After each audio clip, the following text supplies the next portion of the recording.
മോശയോട് യഹോവ അരുളി ചെയ്തത്, ഞാൻ എന്റെ തീക്ഷ്ണതയിൽ ഇസ്രായേൽ മക്കളെ സംഹരിക്കാതിരിക്കേണ്ടതിന് അഹരോൻ പുരോഹിതന്റെ മകനായ എലയാസാറിന്റെ മകൻ ഫിനെഹാസ് അവരുടെ ഇടയിൽ എനിക്ക് വേണ്ടി തീക്ഷ്ണതയുള്ളവനായി എന്റെ ക്രോധം ഇസ്രായേൽ മക്കളെ വിട്ടുപോകുമാറാക്കിയത് കൊണ്ട് ആകിയാലിതാ ഞാൻ അവന് എന്റെ സമാധാന നിയമം കൊടുക്കുകയാണ്. അവൻ തന്റെ ദൈവത്തിന് വേണ്ടി തീക്ഷ്ണതയുള്ളവനായി ഇസ്രായേൽ മക്കളുടെ ഇടയിൽ പ്രായശ്ചിത്തം കഴിച്ചതുകൊണ്ട് അത് അവനും അവന്റെ സന്തതിക്കും നിത്യ പൗരോഹിത്യത്തിന്റെ നിയമമായി ഞാൻ അവർക്ക് കൊടുത്തിരിക്കുന്നു എന്ന് എന്താണ് പറയണം. നോക്കിയ ദൈവത്തിന് വേണ്ടി തീക്ഷ്ണതയോടെ പ്രവർത്തിക്കാൻ കുഞ്ഞുങ്ങളെ നിങ്ങളെ ഞാൻ താല്പര്യപ്പെടുമ്പോൾ, നാം ആഗ്രഹിക്കുമ്പോൾ ദൈവത്തിൻ്റെതായ ശാശ്വതമായ ദൈവിക നിയമങ്ങൾ, ശാശ്വതമായ ദൈവിക അനുഗ്രഹങ്ങൾ, ശാശ്വതമായ ദൈവത്തിന്റെ പ്രവൃത്തികൾ നമ്മുടെ ജീവിതത്തിൽ നൽകി തന്ന് നമ്മെ നടത്തുവാൻ സർവശക്തനായ ദൈവം അനുഗ്രഹിപ്പാൻ മതിയായ ദൈവത്തെയാണ് നാം ആരാധിക്കുന്നത്. അതുകൊണ്ടാണ് ദൈവവചനം പറയുന്നത്, ഉത്സാഹത്തിൽ മടിപ്പില്ലാതെ ആത്മാവിൽ എരിവുള്ളവരായി കർത്താവിനെ നാം സേവിക്കണം. നാം ദൈവത്തെ സേവിക്കുന്നതിൽ ഉത്സാഹം ഉണ്ടായിരിക്കണം, തീക്ഷ്ണതയുണ്ടായിരിക്കണം. തീക്ഷ്ണതയോടെ പ്രവർത്തിക്കുന്നവർക്ക് വേണ്ടി ദൈവത്തിന്റെ കാര്യം ഇതാ അവരെ അത്ഭുതകരമായി ഇറങ്ങുന്നത് നമുക്ക് വേദപുസ്തകത്തിൽ കാണാൻ കഴിയുകയാണ്. അത് അന്ന് മാത്രമല്ല, അത് ഇന്നും ദൈവത്തിന്റെ കാര്യം അപ്രകാരം പ്രവർത്തിച്ചു കൊണ്ടിരിക്കുകയാണ്. ദൈവത്തിന് വേണ്ടി നിൽക്കുന്നവർക്ക് വേണ്ടി ഇതാ ദൈവത്തെ പുതുവഴികളെ തുറക്കാൻ ദൈവത്തിന്റെ ഫലം ഹാലയിൽ കുറുകി പോയിട്ടില്ല. ദൈവത്തിന്റെ ഘാതമണമായി പോയിട്ടില്ല. ഇന്ന് രാവിലെ ഞാൻ വിളിച്ചു പറയട്ടെ, ദൈവത്തിലെ ദൈവസ്ഥ എപ്പോഴും ഒരു ഉത്സാഹമുള്ളവരെ ചെയ്യണം. ഇതാ അഹരോന്റെ അല്ലെങ്കിൽ അഹരോനെ കുറിച്ച് ദാവീദിന് എടുത്തു പറയാൻ കാരണം എന്നറിയാമോ? അഹരോന്റെ മേൽ ദൈവം പകർന്നിരിക്കുന്ന ആ ശുശ്രൂഷയുടെ ഫലം, അല്ലെങ്കിൽ അഹരോനെ ദൈവം വിളിച്ചിരിക്കുന്ന ആ പദവി എന്ന് പറയുന്നത് ഒത്തൊരുമയോടെ ദൈവത്തിന് വേണ്ടി നിന്ന് പ്രവർത്തിക്കുവാൻ അഹരോനെയും കണ്ടിരിക്കുകയാണ്. തന്റെ മക്കളുടെ മേലൊക്കെ ദൈവത്തിന്റെ വാഗ്ദത്തങ്ങളും ദൈവത്തിന്റെ ആംഗലുകളും ദൈവം പകർന്നിരിക്കുകയാണ്. അത് മനസ്സിലാക്കിയ ദാവീദ് പറയുകയാണ്, സ്തോത്രം, ഇതാ സഹോദരന്മാർ ഒത്തൊരുമിച്ച് വസിക്കുന്നത് എത്ര ശുഭവും മനോഹരവുമാകുന്നു. സ്തോത്രം. നാം ഒരുമിച്ച് ദൈവത്തിൽ വസിക്കുമ്പോഴാണ്, നാം ഒരുമയോടെ നിൽക്കുമ്പോഴാണ് ദൈവത്തിന്റെ അനുഗ്രഹങ്ങൾ നമ്മുടെ മേൽ ഇറങ്ങി വരുന്നത്. സ്തോത്രം. ഒരു കുടുംബത്തിനകത്ത് ഒരുമ വേണം. ദൈവാനുഗ്രഹം വേണമെങ്കിൽ എന്ത് വേണം? ദൈവാനുഗ്രഹം വേണമെങ്കിൽ എന്ത് വേണം? കുടുംബത്തിനകത്ത് എന്ത് വേണം? ഒരുമ വേണം. സഭയിൽ ദൈവാനുഗ്രഹം വേണമെങ്കിൽ എന്ത് ചെയ്യണം? സഭയ്ക്കകത്ത് എന്ത് വേണം? ഒരുമ വേണം. ഒരുമയോടെ നിൽക്കുന്നവരെ ദൈവം അനുഗ്രഹിക്കാതിരിക്കില്ല. നമ്മുടെ ജീവിതത്തിന്റെ ഒരുമനപ്പെട്ടുള്ള പ്രവർത്തനങ്ങളാണ്, ഒരുമനപ്പെടുത്തുള്ള ദൈവത്തിൽ നിന്നുള്ള പ്രവർത്തികളാണ് മറ്റുള്ളവരെ കർത്താവിലേക്ക് കൊണ്ടുവരുവാൻ ഇടയായിത്തീരുന്നത്. അതുകൊണ്ട് മനസ്സിലാക്കണം, നമ്മുടെ ഇടയിൽ ഭിന്നതകളും പ്രയാസങ്ങളും ഉണ്ടെങ്കിൽ ദൈവപ്രവൃത്തി നടക്കാൻ കഴിയില്ല ദൈവങ്ങളെ. അതുകൊണ്ട് നാം മനസ്സിലാക്കണം, നാം ഒരുമയോടെ നിന്ന് ദൈവത്തെ സ്തുതിക്കുവാനും ദൈവത്തെ ആരാധിക്കാനും ഇന്ന് രാവിലെക്കാരൻ തയ്യാറാകുന്നെങ്കിൽ ദൈവത്തിന്റെ അനുഗ്രഹങ്ങൾ നമ്മുടെ മേൽ ചൊരിയുവാൻ ചെയ്യും. യേശു കർത്താവ് ഒരിക്കൽ പ്രകാരം പറഞ്ഞു, യേശു ഈ ഭൂമിയിൽ നിന്ന് പോകാൻ പോകുകയാണ്. യേശു മനുഷ്യമക്കളുടെ പാപത്തിന്റെ പരിഹാരമായി ക്രൂശിൽ മരിച്ചിട്ട് ഇതാ മൂന്നാം നാൾ ഉയർത്തെഴുന്നേറ്റ് സ്വർഗത്തിലേക്ക് പോകാൻ പോകുകയാണ്. അപ്പോൾ സഹോദരന്മാർ കർത്താവിനോട് കൂടെ ഉണ്ടായിരുന്ന നമുക്കറിയാം ശിഷ്യന്മാരെ എല്ലാം ചേർത്ത് അടച്ചുകൊണ്ട് യേശു അവരെല്ലാം ഒരുമിച്ചാക്കി നിർത്തിക്കൊണ്ട് നമുക്കറിയാം അവർക്ക് വേണ്ടി പ്രാർത്ഥിക്കുന്ന ഒരു കർത്താവിനെ യോഹന്നാന്റെ സുവിശേഷം 17-ാം അധ്യായത്തിൽ നമുക്ക് കാണാൻ കഴിയും. 17-ാം അധ്യായത്തിൽ അവർ നമുക്ക് കാണാൻ കഴിയുന്ന പ്രകാരമാണ്. അത് 17-ന്റെ 1 മുതൽ വാക്യങ്ങൾ നമുക്ക് വായിച്ചു പോകാൻ സമയമില്ലാത്തതുകൊണ്ട് അതിന്റെ 20-ാമത്തെ വാക്യം തോന്നുന്നു, 20 മുതലുള്ള വാക്യങ്ങൾ നമുക്കൊന്ന് വായിച്ച് ദൈവത്തെ മഹത്വപ്പെടുത്താൻ ദൈവത്തിന്റെ വാദത്തിൽ നമുക്ക് കാണാൻ കഴിയുന്നത് യോഹന്നാന്റെ സുവിശേഷം പ്രൈസലോ 17-ാം അധ്യായം അതിന്റെ പ്രൈസലോട് 20 വാക്യങ്ങളാണ് നമ്മൾ പ്രൈസലോ വായിക്കുന്നത്. അവിടെ മഹാപുരോഹിത പ്രാർത്ഥനയാണ്, യേശുവിന്റെ പ്രാർത്ഥനയാണ് ഈ 17-ാം അധ്യായം എന്ന് പറയുന്നത്. ആ 17-ാം അധ്യായത്തിന്റെ പ്രൈസലോടിൽ 1 മുതൽ വാക്യങ്ങൾ വായിക്കുന്നില്ല, അതിൽ 20 മുതൽ വാക്യങ്ങൾ വായിക്കുകയാണ്. ഇവർക്ക് വേണ്ടി മാത്രമല്ല, ഇവരുടെ വചനത്താൽ എന്നിൽ വിശ്വസിപ്പാനിരിക്കുന്നവർക്ക് വേണ്ടി ഞാൻ അപേക്ഷിക്കുന്നു. നീ എന്നെ അയച്ചിരിക്കുന്നുവെന്ന് ലോകം വിശ്വസിപ്പാൻ അവർ എല്ലാവരും കണ്ടോ.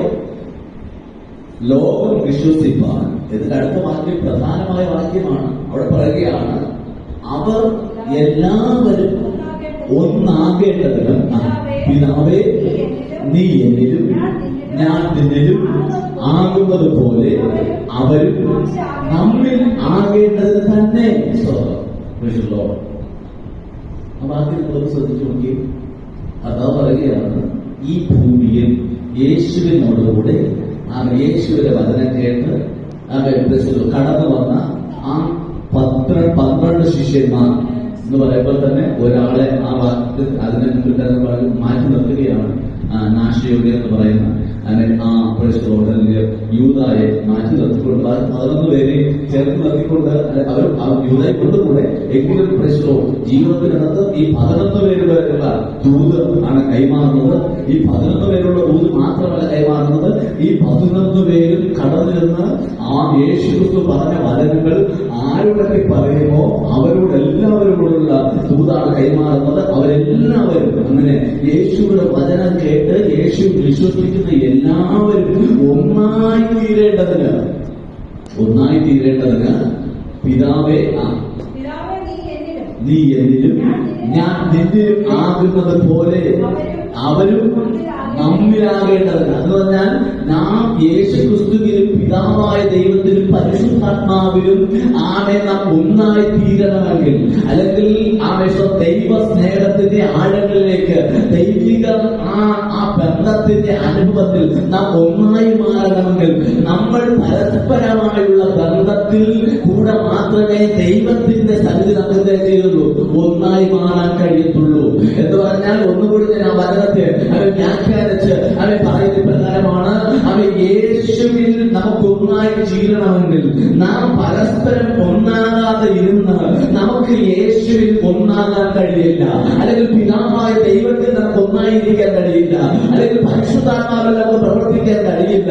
പരിശുദ്ധാത്മാവ് നമ്മളിൽ പ്രവർത്തിക്കണമെങ്കിൽ, പിതാവായ ദൈവം നമ്മളിൽ പ്രവർത്തിക്കണമെങ്കിൽ, പുത്രനായ ക്രിസ്തു നമ്മളിൽ പ്രവർത്തിക്കണമെങ്കിൽ നാം ദൈവത്തിന്റെ വചനം പറയുകയാണ്, നാം ഒന്നായിരിക്കണം.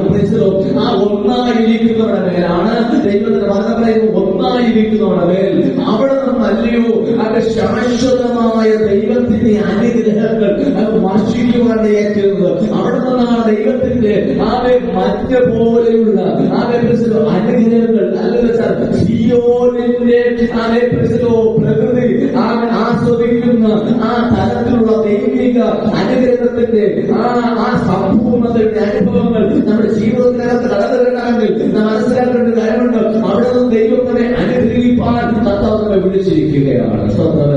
ആ അനുഗ്രഹം നമ്മുടെ മെച്ചൂരിറ്റി വരണമെങ്കിൽ, ആ ദിവ്യമായ അനുഗ്രഹങ്ങൾ നമ്മൾ പ്രാപിച്ചെടുക്കണമെങ്കിൽ ദൈവത്തിന്റെ പറയുകയാണ്, നമ്മൾ ഒരുമയോടെ മുമ്പോട്ട് പോകേണ്ടത് ആവശ്യമാണ്. ഒരുമിച്ച് നിൽക്കുന്നവരുടെ ഇടയിൽ ദൈവത്തിന്റെ പ്രവൃത്തികൾ വെളിപ്പെടുവാൻ തീരും. അതുകൊണ്ടാണ് ദൈവത്തിന്റെ വചനം പറയുന്നത്, ഇതാ ഒരുവനേക്കാൾ 20 ഏറെ നല്ലത്. ഒരുവൻ 1000 എങ്കിൽ 10,000 പേരെ ചെയ്യാൻ പറ്റും, അവരെ നേടിയെടുക്കാൻ പറ്റും, വീഴ്ത്തുവാൻ കഴിയും.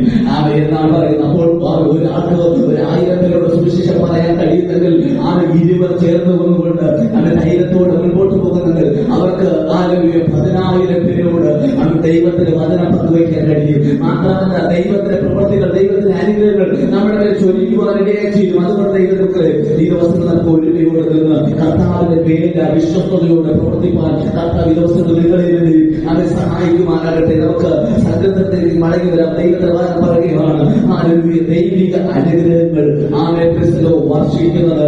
ഹല്ലേലൂയ. ശാശ്വതമായ ദൈവത്തിന്റെ അനുഗ്രഹവും ശാശ്വതമായ ദൈവത്തിന്റെ ജീവൻ നമുക്ക് നൽകുന്നത് എങ്ങനെയെന്ന് അറിയാമോ? നമ്മുടെ ജീവിതത്തിന്റെ ഐക്യതയുടെ പ്രവർത്തനങ്ങളിലേക്ക് ദൈവത്തിന്റെ അത്ഭുത ഫലം നമുക്ക് വേണ്ടി വെളിപ്പെടുവാനായി ചെയ്യും.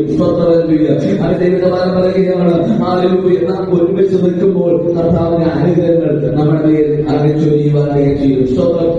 നാം വചനത്തിൽ വായിക്കുന്ന പ്രകാരമാണ്. സങ്കീർത്തനം 48 ഒന്നാമത്തെ വാക്യം നമുക്ക് വായിക്കാമോ? 48 ഒന്നാമത്തെ വാക്യം. നമ്മുടെ ദൈവത്തിൽ നഗരത്തിൽ, അവന്റെ വിശുദ്ധ പർവ്വതത്തിൽ യഹോവ വലിയവനും അത്യന്തം തുല്യനുമാകുന്നു. രണ്ടാമത്തെ വാക്യം. മഹാരാജാവിന്റെ നഗരമായി ഉത്തരഗിരിയായ സിയോൻ പർവ്വതം ഉയരം കൊണ്ട് മനോഹരവും സർവഭൂമിയുടെയും ആനന്ദവുമാകും. നോക്കിയ സിയോനെ കുറിച്ച് ദൈവത്തിന്റെ വചനം പറയുകയാണ്. സിയോൻ പർവ്വതം, അല്ലെങ്കിൽ ഇവിടെ നമ്മൾ വായിച്ചപ്പോൾ പറഞ്ഞു, സിയോൻ പർവ്വതത്തിൽ പെയ്യുന്ന ഹെർമോൻ മഞ്ഞ് പോലെ ആകുന്നു.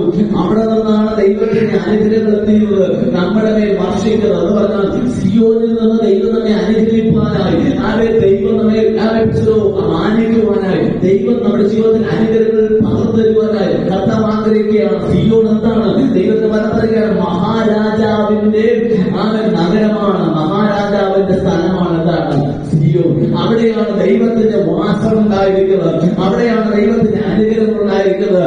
അവിടെ നിന്ന് ദൈവം സിയോനിൽ നിന്ന് അനുഗ്രഹിക്കട്ടെ എന്ന് പറയുമ്പോൾ ദൈവ സാന്നിധ്യപ്പെടുന്നവരെ നിറയ്ക്കുവാൻ, ദൈവസ്ഥാനത്തിന്റെ അനുഗ്രഹങ്ങൾ പങ്കുവയ്ക്കുവാൻ, ദൈവസ്ഥാനത്തിന്റെ വിടുതൽ നമുക്ക് തരുവാൻ ദൈവത്തിന്റെ പദ്ധതികളുണ്ട് ദൈവങ്ങളെ. അതുകൊണ്ട് ദിവസം മനസ്സിലാക്കണം, ദൈവത്തിന്റെ അനുഗ്രഹങ്ങൾ സിയോനിൽ നിന്ന് നമുക്ക് ദൈവത്തിന് തരുവാൻ കർത്താവിന്റെ ആഗ്രഹമുണ്ട്. അതുകൊണ്ട് ദൈവിക പദ്ധതികൾ നാം തിരിച്ചറിയാൻ നാം തയ്യാറാകണം. സിയോനെ കുറിച്ച് ദൈവത്തിന്റെ വചനം പറയുന്നത്, ദൈവം തന്റെ ജനത്തെ എപ്പോഴും അനുഗ്രഹിക്കാൻ ആഗ്രഹിക്കുന്ന ഒരു ദൈവമാണ്. നമ്മുടെ ദൈവത്തിന്റെ പ്രത്യേകത, നമ്മുടെ ദൈവം നമ്മെ അനുഗ്രഹിക്കാൻ ഇഷ്ടപ്പെടുന്ന ദൈവമാണ്. ഇസ്രായേലിനോട് പറഞ്ഞു, ഹല്ലേലൂയ. സംഖ്യാപുസ്തകങ്ങൾ വായിക്കുമ്പോൾ, സംഖ്യാപുസ്തകം 6-ാം അധ്യായം 22 മുതൽ 24 വരെ വാക്യങ്ങൾ നാം വായിക്കുമ്പോൾ ദൈവമോട് പറയുന്ന കാര്യമുണ്ട്. യഹോവ പിന്നെയും മോശയോട് പറഞ്ഞത്, ദൈവം മോശയോട് പറയുകയാണ്, നീ അഹരോനോടും പുത്രന്മാരോടും പറയേണ്ടത്, നിങ്ങൾ ഇസ്രായേൽ മക്കളെ അനുഗ്രഹിച്ച് പറയേണ്ടതെന്നതാണ്, യഹോവ നിന്നെ അനുഗ്രഹിച്ച് കാക്കുമാറാകട്ടെ. യഹോവ തിരുമുഖം നിന്റെ മേൽ പ്രകാശിച്ചിട്ട് നിന്നോട് കൃപയുള്ളവനാകട്ടെ. യഹോവ തിരുമുഖം നിന്റെ മേൽ ഉയർത്തി നിനക്ക് സമാധാനം അരുളുമാറാകട്ടെ. നോക്കിയേ, ദൈവം മോശയോട് വിളിച്ചുകൊണ്ട് അഹരോനോട്, അഹരോൻ അന്നത്തെ പുരോഹിതനോട് അവൻ തന്റെ ജനത്തെ, ഇസ്രായേൽ ജനത്തെ അനുഗ്രഹിക്കാൻ പറയുകയാണ്. അവൻ അഹരോനോട് തലമുറകളോട് പറയുകയാണ്, വിളിച്ചു പറയുകയാണ്, ഇതാ നീ ഈ ജനത്തെ അനുഗ്രഹിക്കണം. ഈ ജനത്തെ എന്താണ്? അനുഗ്രഹിക്കാൻ പറയണം. നോക്കി, അത് നമ്മുടെ ദൈവത്തിന്റെ പ്രത്യേകത എന്ന് പറയുന്നത് തന്റെ ജനത്തെ അനുഗ്രഹിക്കുന്ന ദൈവമാണ്. തന്റെ ജനത്തെ മാറ്റി നിർത്തുന്ന ദൈവമല്ല, തന്റെ ജനത്തെ അനുഗ്രഹിക്കുന്ന ദൈവമാണ്. അപ്പൊ തന്റെ ജനത്തെ അനുഗ്രഹിക്കാൻ വിളിക്കപ്പെട്ട ജനം, തന്റെ ജനത്തിന്റെ അകത്ത് ദൈവം ആഗ്രഹിക്കുന്ന ഒറ്റ കാര്യം ഇതാണ്: ഒരുമയുള്ള ഒരു ഐക്യതയുടെ പ്രാർത്ഥന, ഒരു ഐക്യതയുടെ ആരാധന, ഐക്യതമായി കർത്താവിന്റെ മുമ്പിൽ നിന്നുകൊണ്ട് പ്രവർത്തിക്കുന്ന അനുഭവങ്ങൾ. ഇതാണ് ദൈവം നമ്മെ കുറിച്ച് ആഗ്രഹിക്കുന്നത്. ആ നിലവാരത്തിൽ നമ്മുടെ ജീവിതത്തെ ദൈവകരങ്ങളിൽ നാം ഏൽപ്പിച്ചു കൊടുക്കാൻ തയ്യാറാകണമെങ്കിൽ ഞാൻ വിളിച്ചു പറയട്ടെ, ദൈവത്തിന്റെ ശാശ്വതമായ അനുഗ്രഹങ്ങൾ നമ്മുടെ മേൽ ചൊരിയുവാൻ ചെയ്തു. നമുക്കറിയാം, ഇവിടെ നാം കാണാൻ കഴിയുന്നത് 33-34 സങ്കീർത്തനങ്ങളാണ്. നാം 133-134 സങ്കീർത്തനങ്ങളാണ് വായിച്ചത്. അവിടെ പറയുന്ന ഒരു കാര്യമുണ്ട്. ദൈവത്തിന് പറയുകയാണ്, അല്ലയോ രാത്രി കാലങ്ങളിൽ യഹോവയുടെ ആലയത്തിൽ നിൽക്കുന്നവരായി യഹോവയുടെ സകല ദാസന്മാരുമായുള്ളവരെ യഹോവയെ വാഴ്ത്തുവിൻ. രാത്രി കാലങ്ങളിൽ യഹോവയുടെ ആലയത്തിൽ നിൽക്കുന്നവരായ യഹോവയുടെ സകല ദാസന്മാർ ആരെന്നറിയാമോ? രാത്രികാലങ്ങളിൽ യഹോവയുടെ ആലയത്തിൽ നിൽക്കുന്ന ആരെന്നറിയാമോ? നമുക്കറിയാം, വേദപുസ്തകം വായിക്കുമ്പോൾ മനസ്സിലാക്കേണ്ട ഒരു കാര്യമുണ്ട്. രാത്രികാലങ്ങളിൽ ദൈവത്തിന്റെ ആലയത്തിൽ നിന്ന് തന്റെ ജനത്തെ അനുഗ്രഹിക്കുന്ന, തന്റെ ജനത്തെ മാനിക്കുന്ന, തന്റെ ജനത്തിന് വേണ്ടി പ്രവർത്തിക്കുന്ന ഹല്ലേലൂയ പുരോഹിതന്മാരാണ്. അവർക്കൊരിക്കലും രാത്രിയിൽ ആലയം വിട്ട് പോകാൻ അവർക്ക് കഴിയില്ല. കാരണം ശുശ്രൂഷ അവിടെ ഫലമെത്തിച്ചിരിക്കുകയാണ്. ആ ശുശ്രൂഷകൾ അവർ നിവർത്തിച്ച് പ്രഭാതകാലങ്ങളിൽ എഴുന്നേറ്റ് അവർ വിളക്ക് കത്തിക്കണം, അപ്പം വയ്ക്കണം, ഇത്യാദി കാര്യങ്ങളെല്ലാം ശുശ്രൂഷകളുടെ ഭാഗങ്ങളെല്ലാം പുരോഹിതന്മാർ കൊടുത്തുകൊണ്ടിരിക്കുകയാണ്. അതുകൊണ്ട് ആ പുരോഹിതന്മാരെ വിളിച്ചിട്ട് പറയുകയാണ്, പറയുകയാണ്, നിങ്ങൾ ദൈവത്തെ വാഴ്ത്തണം, നിങ്ങൾ ദൈവത്തെ സ്തുതിക്കണം. എന്നിട്ട് പറയുകയാണ്, ആകാശവും ഭൂമിയും ഉണ്ടാക്കിയ യഹോവ സിയോനിൽ നിന്ന് നിന്നെ അനുഗ്രഹിക്കുമാറാകട്ടെ.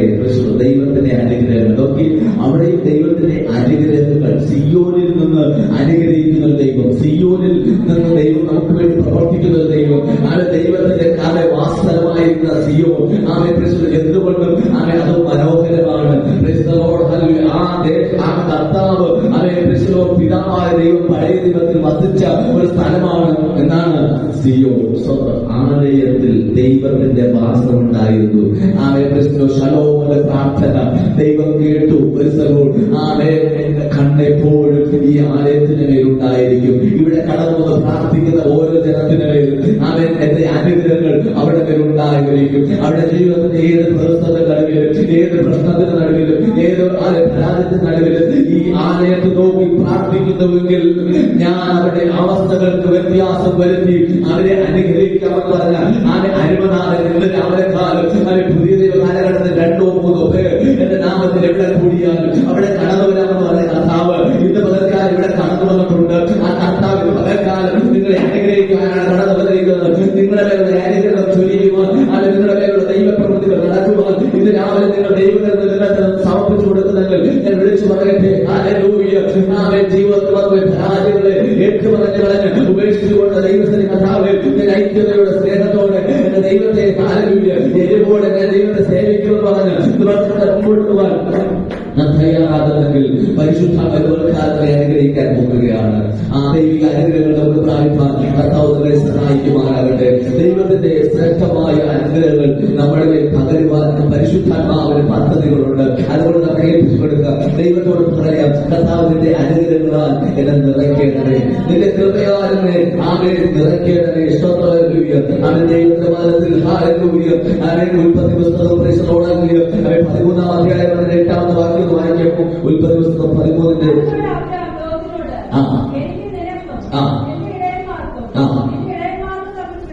പിണക്കമുണ്ടാകരുതേ, നാം സഹോദരന്മാരല്ലോ എന്ന് പറഞ്ഞു. ഹല്ലേലൂയ. നമുക്കറിയാം, നമ്മുടെ പിതാവായിരുന്ന അബ്രഹാം തന്റെ സ്വഭാവത്തിന്റെ സവിഷ്ഠതയാണ് അവിടെ പറയുന്നത്. തന്റെ സ്വഭാവത്തിന്റെ നിർമ്മലമായ അനുഭവത്തെയാണ് അവിടെ പറയുന്നത്. നോക്കുകയും ലോകത്തിന്റെ ഇടയന്മാരും അബ്രഹാമിലെ ഇടയന്മാരും തമ്മിൽ ഇവിടെ ഇതാണ് പ്രശ്നമുണ്ടാകുകയാണ്. അവർക്ക് രണ്ടുപേർക്കും അവരുടെ സ്വത്തുക്കൾ, സമ്പത്തുകൾ, ദൈവം കൊടുത്ത നന്മകൾ കൊണ്ട് ആ ദേശത്ത് എന്ത് ചെയ്യാൻ പറ്റുന്നില്ല. ആ ദേശത്ത് അവർക്ക് ആ പരിസരത്തുള്ള ആഹാരം കൊണ്ട് അവരുടെ ആടുമാടുകളെ പോറ്റാൻ കഴിയാത്ത നിലവാരങ്ങളിൽ അവരെ അത്രമാത്രം ദൈവം ചെയ്തു, അവരെ അനുഗ്രഹിച്ചു. നോക്കിയേ, അനുഗ്രഹം ഉണ്ടാകുമ്പോൾ ഇവിടെ നോക്കി, ദൈവത്തിന്റെ അനുഗ്രഹം ഉണ്ടാകുമ്പോൾ എന്തുണ്ടാകുകയാണ്? ശണ്ടയുണ്ടാകുകയാണ്, വഴക്കുണ്ടാകുകയാണ്.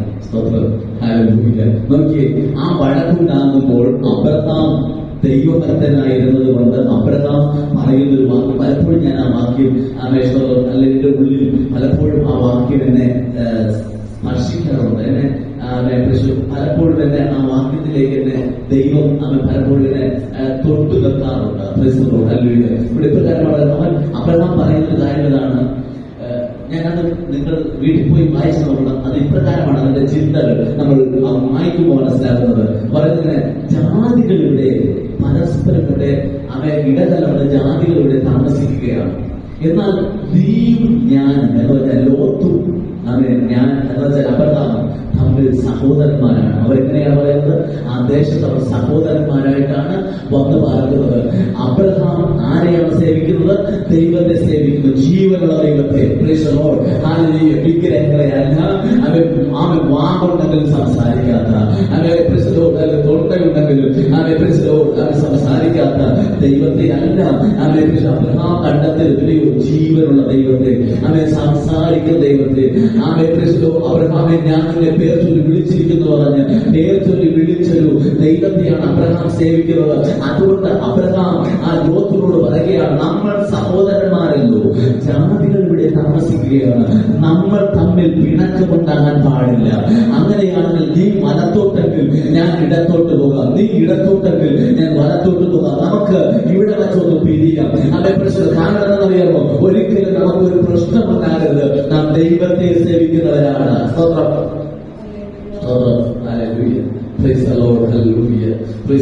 അബ്രഹാമിന് പിരിയാൻ താല്പര്യമുള്ളവരല്ല. പിരിയോ? നമ്മുടെ ഇടയിൽ വഴക്കുണ്ടാകാൻ പാടില്ല, നമ്മുടെ ഇടയിൽ എന്തുണ്ടാകാൻ പാടില്ല? പിണക്കമുണ്ടാകാൻ പാടില്ല. മറ്റുള്ളവർ ദൈവത്തിന്റെ നാമത്തെ എത്തിയാൻ പാടില്ല, ദുഷിക്കാൻ പാടില്ല. മറ്റുള്ളവർ നമ്മുടെ ദൈവത്തിന്റെ നാമത്തെ ദുഷിക്കാൻ പാടില്ല. അബ്രഹാം അങ്ങനെ ഒരു ആഗ്രഹമുള്ള മനസ്സുള്ള ഒരു വ്യക്തിയായിരുന്നു, താല്പര്യമുള്ള വ്യക്തിയായിരുന്നു. അതുകൊണ്ടാണ് അബ്രഹാം പറയുന്നത്, നീ ഇടത്തോട്ടല്ല ഞാൻ വലത്തോട്ട്, നീ വലത്തോട്ടല്ല ഞാൻ ഇടത്തോട്ട് പോകാം. ഇതാ നമ്മുടെ നിലത്ത് ദേശങ്ങൾ, ഇതാ അനുഗ്രഹമായ ദേശങ്ങൾ കിടക്കുന്നുണ്ട്, എവിടെ വേണമെങ്കിൽ നിങ്ങൾ തിരഞ്ഞെടുക്കാമെന്ന് പറഞ്ഞ് അവിടെ വെച്ച് എത്തിക്കുകയാണ്. അബ്രഹാം എത്തിക്കുകയാണ്, ലോത്തുമായി എത്തിക്കുകയാണ്, പിരിയുകയാണ്. ലോത്ത് നീറുകൊണ്ടുള്ള നമുക്കറിയാം. Hallelujah, praise the Lord. Sodom Gomorrah എന്ന് പറയുന്ന അല്ലെങ്കിൽ നീരോട്ടമുള്ള ദേശം തിരഞ്ഞെടുത്തു. അവിടെ പോയി അവർ പാർത്തു. നോക്കുക, ഇവിടെ നമുക്ക് മനസ്സിലാക്കേണ്ട ഒരു കാര്യമുണ്ട്. അത് കഴിഞ്ഞ ഉടനെ തന്നെ ദൈവത്തിന്റെ വാർത്തകൾ വായിക്കുന്നത് എങ്ങനെയാണ്? അവർ രണ്ടുപേരും പിരിഞ്ഞു കഴിഞ്ഞ ഉടനെ യഹോവയായ ദൈവം എന്ത് ചെയ്തു? അബ്രഹാമിനോട് സംസാരിക്കാൻ തുടങ്ങി. നോക്കി പ്രശ്നങ്ങൾ ഉണ്ടാകാതെ ജീവിതത്തെ സംരക്ഷിക്കുവാൻ അല്ലെങ്കിൽ ജീവിതത്തിൽ പ്രശ്നങ്ങൾ ഉണ്ടാകാതെ ദൈവത്തെ സേവിക്കണമെന്ന്, ദൈവത്തിന്റെ അനുഗ്രഹത്തെ കുറിച്ച് മനസ്സിലാക്കണമെന്ന് ആഗ്രഹിച്ച അബ്രഹാം ഇതാ ചിന്തിച്ചു കാണാം. പ്രയാസം കാണും. ഇത്ര നാളും സഹോദരങ്ങളെ പോലെ ഒരുമിച്ച് നടന്ന്, ഒരുമിച്ച് കളിച്ച്, ഒരുമിച്ച് കാര്യങ്ങൾ ചെയ്ത ഇതാ സഹോദരൻ തന്നതിട്ട് വേർതിരിച്ചു പോകുകയാണ്, സഹോദരൻ തന്നെ മാറിപ്പോകുകയാണ്. ഇതാ മകനെ പോലെ വളർത്തിയ സഹോദരനെ പോലെ കണ്ട ഒരു ബന്ധം ഇതാ പിരിക്കുകയാണ്. പിരിയുമ്പോൾ ഏത് മനുഷ്യനും പ്രയാസമുണ്ടാകാം, ഏത് മനുഷ്യനും വേദനയുണ്ടാകാം. ആ വേദനകളെ ചടക്കി അബ്രഹാം ഇവിടെ ഇങ്ങനെ നിൽക്കുമ്പോൾ യഹോവയായ ദൈവം അവൻ വന്നിട്ട് പ്രത്യക്ഷമായിട്ട് അവനോട് സംസാരിക്കുകയാണ്. അബ്രഹാമേ, നീ ഇരിക്കുന്ന സ്ഥലത്ത് നിന്ന് വടക്കോട്ടും തെക്കോട്ടും കിഴക്കോട്ടും പടിഞ്ഞാറോട്ടും നോക്കുക. നീ കാണുന്ന ഭൂമിയൊക്കെ ഞാൻ നിനക്കും നിന്റെ സന്തതിക്കും ശാശ്വതമായി തന്നിരിക്കുന്നു. നോക്കി, ദൈവ മാറ്റത്തെ നോക്കിയേ, ദൈവത്തിന്റെ അനുഗ്രഹം നോക്കിയേ. പ്രശ്നങ്ങളില്ലാതെ കൈകാര്യം ചെയ്യാൻ, കാര്യങ്ങൾ കൈകാര്യം ചെയ്യാൻ അബ്രഹാം താല്പര്യപ്പെട്ട് കഴിഞ്ഞപ്പോൾ, അബ്രഹാം തന്റെ ജീവിതത്തിനകത്ത് തന്നെ ദൈവകർമ്മം കൊടുക്കാൻ തയ്യാറായി കഴിഞ്ഞപ്പോൾ, നീരോട്ടമുള്ള ദേശമാണ് ആര് തിരഞ്ഞെടുത്തത്? ലോത്ത് തിരഞ്ഞെടുത്തത്. എന്നാൽ നോക്കി, അബ്രഹാമിനോട് ദൈവം ഇറങ്ങി വന്ന് പറയുകയാണ്, ഇതുവരെ ഇല്ലാത്ത ഒരു ദൈവീയ വാഗ്ദത്തം അവരെ കൊടുക്കുകയാണ്. നീ വലത്തോട്ടും ഇടത്തോട്ടും അവൻ തെക്കോട്ടും വടക്കോട്ടും നീ ഒന്ന് നടന്നു നോക്കി. നീ കാണുന്ന ദേശമെല്ലാം ഞാൻ നിനക്കും നിന്റെ സന്തതിക്കും എത്തിയാണ് ശാശ്വതമായി തരികയാണ്. എന്ന് പറഞ്ഞാൽ അവൻ പ്രമാണം ചെയ്ത് തീർന്നത് ഞങ്ങൾക്ക് തരികയാണ്. നോക്കി, ദൈവത്തെ പ്രതി നാം എന്ത് വിട്ടുവീഴ്ചയ്ക്ക് മനോഭാവം ഉണ്ടാകുവാൻ തയ്യാറാകുമോ, അതിന്റെ നടുവിൽ ദൈവത്തിന്റെ അനുഗ്രഹങ്ങൾ ദൈവം നമുക്ക് തരുവാൻ ദൈവം സർവശക്തനായ ദൈവമാണ്. ദൈവത്തിന് വേണ്ടി നാം ഏതൊക്കെ അവൻ മാറ്റിവെക്കാൻ ശ്രമിക്കുന്നു, ഏതൊക്കെ കളയാൻ ശ്രമിക്കുന്നു, ഏതിനെയൊക്കെ അവൻ പിരിയാൻ ശ്രമിക്കുന്നു, അവിടെ നിന്ന് ദൈവത്തിന്റെ ദൈവിക പദ്ധതികൾ, ദൈവിക അനുഗ്രഹങ്ങൾ തന്നവനെ അനുഗ്രഹിപ്പാൻ ദൈവം സർവശക്തനായ ദൈവമാണ്. അതുകൊണ്ട് ഞാൻ നിങ്ങളോട് പറയുന്നു, ദൈവം നമ്മെ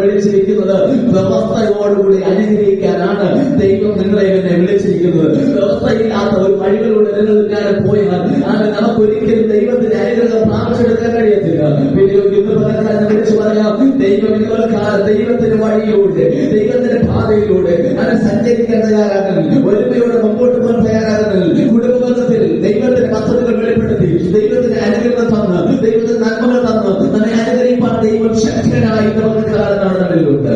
അതുകൊണ്ട് ദൈവം ലഭിച്ചു കൊടുക്കുക. ഒരുമയോടെ നിന്ന് കർത്താവിന്റെ നന്മകളെ കണ്ടുകൊണ്ട് സന്തോഷിപ്പാൻ കർത്താവിനെയാകട്ടെ. അബ്രഹാം ദേശത്ത് വിശ്വസ്തത ആചരിക്കാൻ അബ്രഹാം തയ്യാറായതുകൊണ്ട് അവനെയും അവന്റെ തലമുറകളെയും ദൈവം അനുഗ്രഹിക്കാൻ തുടങ്ങി. അവന്റെ അനുഗ്രഹങ്ങൾ നമ്മുടെ മേൽ കൈമാറ്റം ചെയ്യുവാൻ ദൈവത്തിന്റെ പദ്ധതികളുണ്ട്. ദൈവത്തിന്റെ അനുഗ്രഹങ്ങൾ നമ്മുടെ മേൽ ഫലം തരുവാൻ ദൈവത്തിന് പ്ലാനുണ്ട്. ഇന്ന് പകൽക്കാലം ദൈവകരങ്ങളിൽ നമ്മെ ഏൽപ്പിച്ചു കൊടുക്കാൻ നമ്മൾ ദൈവത്തോട് പറയാം, കർത്താവേ എന്റെ വഴികളിലൂടെ നടക്കുവാൻ. ഹല്ലേലൂയ, സ്തോത്രം. ഞാൻ ഇന്ന് പകൽക്കാലം പ്രാർത്ഥിക്കാൻ പോകുകയാണ്. ദൈവത്തിന് നമ്മളെ സമർപ്പിച്ചു കൊടുക്കാം, കർത്താവിന്റെ കരങ്ങളിൽ ഏൽപ്പിച്ചു കൊടുക്കാം. ദൈവത്തോട് പറയാം, കർത്താവേ ഹല്ലേലൂയ, ഞങ്ങൾ ഒരുങ്ങിയോടുന്ന ഞങ്ങളുടെ കുടുംബത്തിനകത്ത്, ഞങ്ങളുടെ സമൂഹത്തിനകത്ത്, ഞങ്ങളുടെ ചുറ്റുപാടിനകത്ത് ഒരു ദൈവ പ്രവർത്തിക്കാണ്. ഞങ്ങളെ സമർപ്പിക്കും, ഞങ്ങളെ ഏൽപ്പിക്കും. കർത്താവിന്റെ കരങ്ങളിലേക്ക് ഞങ്ങൾ സമർപ്പിക്കുകയാണ്. നമുക്ക് പ്രാർത്ഥിക്കാം. Hallelujah, hallelujah.